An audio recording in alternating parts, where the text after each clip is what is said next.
What are we talking about today? Kickboxing fundamentals. 4 things which you may not have been taught in the gym yet, but I have found served me very well in winning all these belts behind me. When you show up at the gym, very first time, they're going to teach you stance. They're going to teach you offense. They're going to teach you beginner defense. And as you start progressing, you'll start picking up some additional elements. But sometimes certain coaches don't get to touch on everything. That's what I'm here for. I'm here to fill in the blanks and help lift your skill level way up. And the number of messages I get weekly from people just saying like, holy smokes, you are just upping my game. My coach notices my improvement, and so much of it is down to you. And just, man, thanks for all the messages. Very kind of you. If you are appreciating the episode, just do me one little favor and give the video a like. Now, kickboxing fundamentals. Remember, this goes in to far beyond just kickboxing. For the most part, this is all striking sports. Everything we're talking about today will serve you in all of them. And of course, there are a few people out there who are going to have all 4 of these down. You're going to go, yeah, I knew all that. Well, good for you. But I would be surprised if many of you don't have at least one of these that you're a little unclear on how to execute very well. So let's jump right into it. And let's go to something that I have found just is a night and day difference in terms of dealing with low kicks, but also in terms of dealing with body kicks. And that is very simply hollowing out. That motion, and we will go more in depth, of course, but that motion has saved me so many times. Now, we don't always have the ability to check low kicks. It just doesn't always work. Sometimes we're too rattled from big hard punches and we start centering our weight 50-50. That's not ideal for checking. Our weight 50-50 means when we lift, we start falling forward. So to be able to check the low kick, we have to shift our weight backwards. And then once we've done that, we can execute our check. But again, sometimes we end up with more weight on the front leg or half and half. But if at any point I'm heavy here, I can still pull back.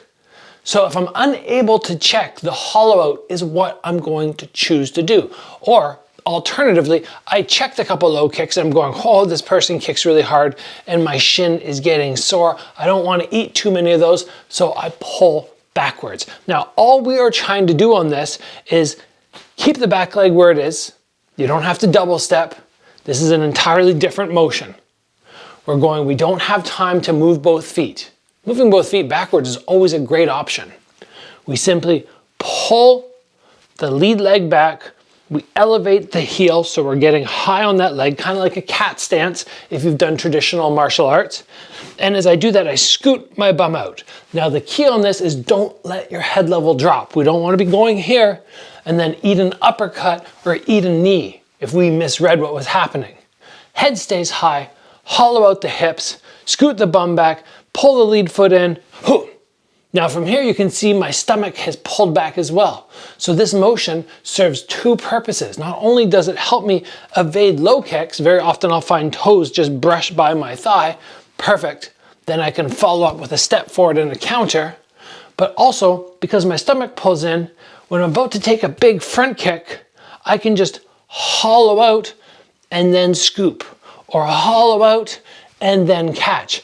But sometimes when you don't have the ability to use your arms, again, too overwhelmed, you see a big kick coming, you don't want to take the full impact, you just pull back. And it's the same thing as getting punched. If your head is here and you're going to take full impact, but you can recoil a little bit at first, you will minimize the impact of that shot, which is just so beneficial in so many aspects. The next one that we are talking about is the ability to hop backwards on one foot. Now you might go, how is this a fundamental?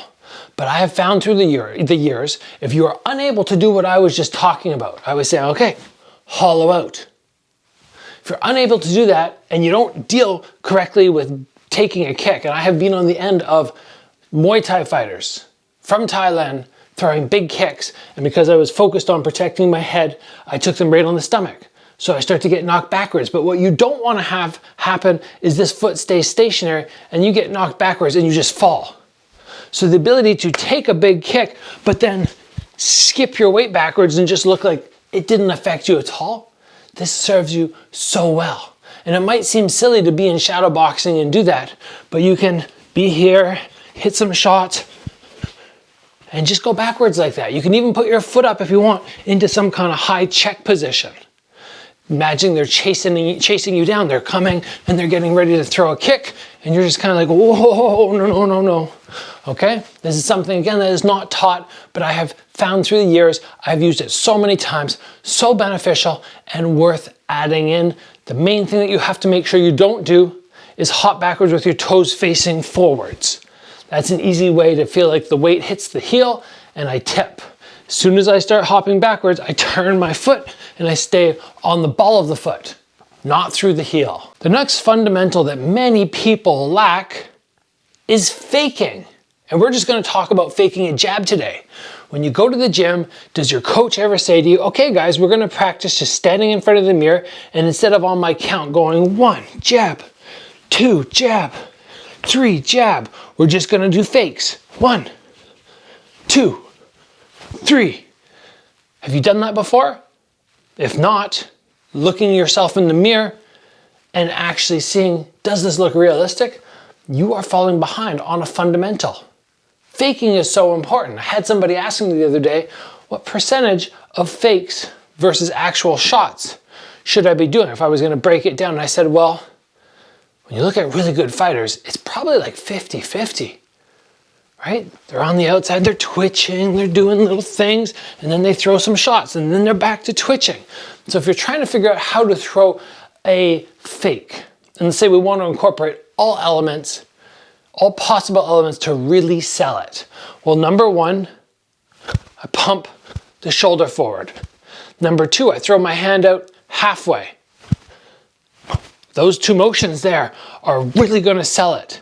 Number 3, I can drop my head to the side as well. And number 4, I can either take a stomp, a little twitch, or just drop the weight at the same time. Now I can do one of those by itself.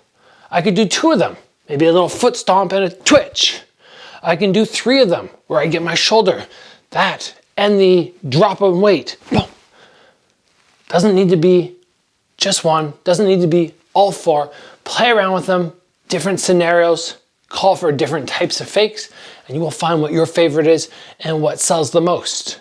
And of course, you can do it off the backhand. You can fake hooks. You could fake an uppercut by just kind of making it really visible. Going, okay, we're moving around, just sort of, and then hit them. Lots of options. But something you want to train and something you want to recognize that when I'm standing in the mirror, does this look good or not? I've had so many people do fake training with me where I say, okay, I'm gonna have the pad here. You're gonna throw your fake jab. I want the fake to be so realistic that I believe I'm gonna be catching your jab. And so many people are so bad at it. I can tell. Now, that wasn't gonna be one, so I'm not gonna move my hand to meet you. It's the ultimate training test. Do I believe that you are gonna jab? And if so, I'm gonna meet you with the pad. Something you can easily do with a pad holder or a buddy after class. Put the hand up. If you think I'm gonna jab, meet me.